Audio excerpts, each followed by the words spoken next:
Right, Hyderabad లో Pakistan India match కు సంబంధించి ఎట్లాంటి కోలాహలం ఉంది, ఎట్లాంటి ఎక్స్పెక్టేషన్స్ తో ఉన్నారు, ఎట్లాంటి హడావుడి చేస్తున్నారు హైదరాబాదీలు? పురాణపూల్ నుంచి మా ప్రతినిధి రవి లైవ్ లో ఉన్నారు. రవి, ఎట్లా ఉంది అక్కడ పరిస్థితి, ఏమంటున్నారు?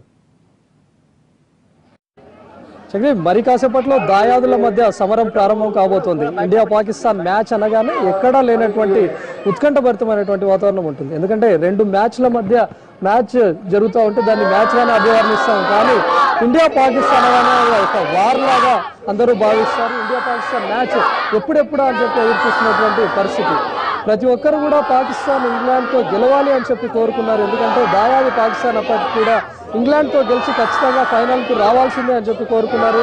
అభిమానుల కోరిక మేరకు దాయాదితో తలపడే అవకాశం ఈరోజు లభించింది. ఐసీసీ ఛాంపియన్స్ ట్రోఫీలో ఈరోజు ఇండియా పాకిస్తాన్ తలపడాలని చెప్పి ప్రతి ఒక్కరు ముందుగానే కోరుకున్నటువంటి విధంగా ఇక మరి కాసేపులో మ్యాచ్ స్టార్ట్ అయిపోతుండడంతో ఈరోజు ప్రతి ఒక్కరు దానికోసం రెడీగా ఉన్నారు. స్కూల్ పిల్లలు వాళ్ళందరూ కూడా చిన్న స్థాయి వాళ్ళ సైడ్ నుంచి కూడా ప్రతి ఒక్కరు కూడా ఇండియా పాకిస్తాన్ మ్యాచ్ చూడాలి, ఎప్పుడు మ్యాచ్ స్టార్ట్ అవుతుంది అని చెప్పేసి అనుకున్నటువంటి వాళ్ళే చూసుకోవచ్చు. కిడ్స్ అంతా కూడా ఒక గ్రౌండ్లో సెలబ్రేట్ చేసుకుంటున్నారు.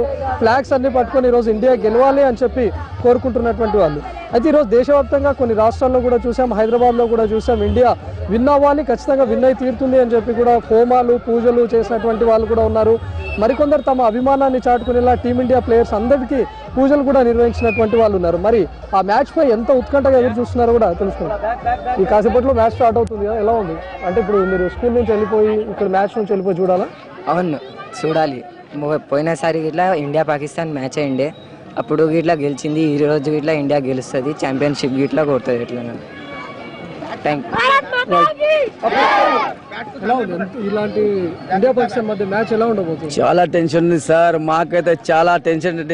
ఇప్పుడు ఇండియా ఫైనల్కి వస్తుంది, ఎప్పుడు పాకిస్తాన్కి కొడుతుంది చాలా ఎదురు చూస్తాం. మాది కానీ, మా పిల్లలు కానీ, మా క్యాంప్ కానీ, మా ఇంటోళ్ళు కానీ, అంతా ఎక్కడైనా కానీ, ఎప్పుడైనా కానీ, ఎనీ ప్లేస్ అయినా కానీ కంపల్సరీ పాకిస్తాన్కు ఓడిపిస్తుంది. ఇది మా హోప్ ఉంది. 100% ఓడిపిస్తుంది. India is great, India is win the match, Pakistan is lost the match. Already Pakistan Bangladesh తో భారీ విజయంతో గెలిచింది కదా, ఈ రోజు కూడా ఎలాంటి టఫ్ ఫైట్ ఇస్తుంది పాకిస్తాన్ కి? కంపల్సరీ టఫ్ ఇస్తుంది సార్. మా దగ్గర చాలా గ్రేట్ బ్యాట్స్మెన్, ఫీల్డర్స్, బౌలర్స్ ఉన్నాయి. విరాట్ కోహ్లీ, యువరాజ్ సింగ్, రోహిత్ శర్మ, శిఖర్ ధవన్, ఇంత చాలా గ్రేట్ ఫీల్డర్స్ ఉన్నారు, బ్యాట్స్మెన్ ఉన్నారు. ఇలాంటి ఉన్నప్పుడు మేము గెలిచినా మాకు కాదు, మేము కంపల్సరీ విన్ అవుతాం. పాకిస్తాన్ కంపల్సరీ ఓడిపిస్తాం. ఇది మాది మీ డ్రీమ్స్, ఇది మా డ్రీమ్, ఇది world cup dream. World cup కూడా కంపల్సరీ ఫైనల్కి వస్తున్నాం. ఇప్పుడు కూడా వచ్చాం, మన బంగ్లాదేశ్కు ఎట్లా ఓడిపించినామో ఇవాళ కూడా బంగ్లాదేశ్కు అట్లనే ఓడిపిస్తాం. మాది డ్రీమ్. కంపల్సరీ ఇండియా 100% ఫైనల్కి వెళ్తుంది. ఇది ఇండియా పాకిస్తాన్ మ్యాచ్ అనగానే ఎట్లా ఎదురు చూస్తారు మీరు? మొత్తం అందరు ఎదురు చూస్తున్నారు. ఎట్లా ఉంటారంటే ఇప్పుడు जिंदगीला ఓడిపోలేం. कभी जिंदगी में हारना नहीं सीखा इंडिया, और पाकिस्तान को मार के रहेंगे, समझे, घुस के मारेंगे उसके बाद. आज कभी भी नहीं हारे, कभी जिंदगी में नहीं हारे, और हारेंगे भी नहीं, और मार के बताएंगे पाकिस्तान को. हमेशा जीते हैं, कभी हारना नहीं सीखे इंडिया वाले, कभी किसी से कभी भी हारना नहीं सीखे, कभी मार के बताएंगे. రాజు అన్న, ఇండియా పాకిస్తాన్ మ్యాచ్ అనగానే ఎవరు ఇంట్లో చూడరు, కానీ మీరు ఎలాంటి అరేంజ్మెంట్ చేసుకున్నారు? అందరితో కలిసి చూడాలన్నా, లేకపోతే ఏదైనా ప్రొజెక్టర్ ఏర్పాటు చేసి చూసుకోవాలన్నా? ఇక్కడ బీదీ కుటుంబాలు ఉన్నాయి, లేకుంటే ఇక్కడ ప్రొజెక్టర్ పెట్టి మేము చూసే వాళ్ళము. ఇక్కడ అంతా బీదీ కుటుంబాలు, ఇక్కడ మాకు చాలా బీదీ వాళ్ళము ఉన్నాము. ఇంట్లో చూస్తున్నాము. మాది బై మాకు ఎలా ఉంది, నాకే మంచిగా అనిపిస్తలేదు. మాది క్రికెట్ టోర్నమెంట్, ఎస్ఎస్కే యువ క్రికెట్ టోర్నమెంట్ ఫైనల్లో ఉంది.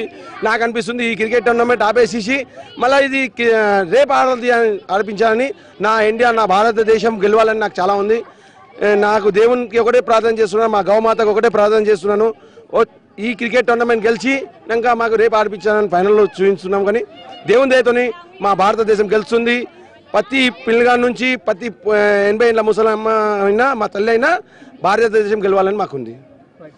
రహీంపురా గ్రౌండ్లో ఈరోజు స్కూల్ లెవెల్ టోర్నమెంట్ జరుగుతున్నప్పటికీ, సండే అయినప్పటికీ కూడా స్కూల్ పిల్లలంతా స్కూల్ డ్రెస్సుల్లో లేకపోతే తమ జెర్సీల్లో కూడా వేసుకొని వచ్చారు. కానీ మరి కాసేపట్లో ఇండియా పాకిస్తాన్ మ్యాచ్ ఉంది కాబట్టి టోర్నమెంట్ను కూడా నిలిపివేసి మేము ఇంటికి వెళ్ళిపోతాం, మ్యాచ్ చూస్తాం, ఈ టోర్నమెంట్ కూడా రేపు ఆడతామని చెప్పి నిర్వాహకులు చెప్తున్నటువంటి పరిస్థితి. మొత్తంగా కిడ్స్, చిన్న స్థాయి పిల్లలు, అంటే ఒక 5th క్లాస్ పిల్లల దగ్గర నుంచి దాదాపు 50 ఏళ్ళు, 70 ఏళ్ళ వరకు కూడా వాళ్ళందరూ ఎదురు చూసినటువంటి పరిస్థితి. ఎప్పుడెప్పుడు ఇండియా పాకిస్తాన్ మ్యాచ్ స్టార్ట్ అవుతుందా అని చెప్పి ఈగర్గా వెయిట్ చేస్తున్నటువంటి పరిస్థితి. మరి అటు బంగ్లాదేశ్తో కానీ, లాస్ట్ టైం పాకిస్తాన్తో జరిగినప్పుడు కూడా మ్యాచ్లో పూర్తి స్థాయి వన్ సైడ్ మ్యాచ్ గా గెలిచింది. కంప్లీట్ ఇండియాకి వన్ సైడ్ మ్యాచ్ గా జరిగిపోయింది. మరి ఈ రోజు కూడా అదే సీన్ రిపీట్ అయిపోయి ఇండియా గెలుస్తుంది అని చెప్పి ప్రతి ఒక్కరు భావిస్తున్నారు. మరి కాసేపులో స్టార్ట్ అవుతున్నటువంటి మ్యాచ్ కోసం ఎప్పుడెప్పుడు అని ఎవరు చూసినటువంటి వాళ్ళు చాలా మంది ఉంటే మరి కొన్ని చోట్ల ప్రొజెక్టర్లు ఏర్పాటు చేసుకొని లేదా గల్లీల్లో టీవీలను పెట్టుకొని ప్రతి ఒక్కరు చూడాలన్నటువంటి పరిస్థితి. అదేవిధంగా చిన్నారులు కూడా తమ్ము మాత్రమే ఇంట్లో కూర్చొని చూడకుండా స్నేహితుల ఇళ్ళకి వెళ్ళి ఒక దగ్గర టీవీ ఏర్పాటు చేసుకొని అందరం కలిసి చూడాలి, బాల్ టు బాల్ ఎంజాయ్ చేయాలి అనేటటువంటి ఏర్పాట్లలో మునిగిపోయారు. మొత్తంగా అటు హైదరాబాద్ మ్యాచ్ లండన్ లో జరుగుతున్నప్పటికీ సందడి అంతా కూడా హైదరాబాద్ కేంద్రంగా మారిపోయిందని చెప్పుకోవచ్చు. Right, thanks for the updates Ravi. అది హైదరాబాద్ లో పరిస్థితి.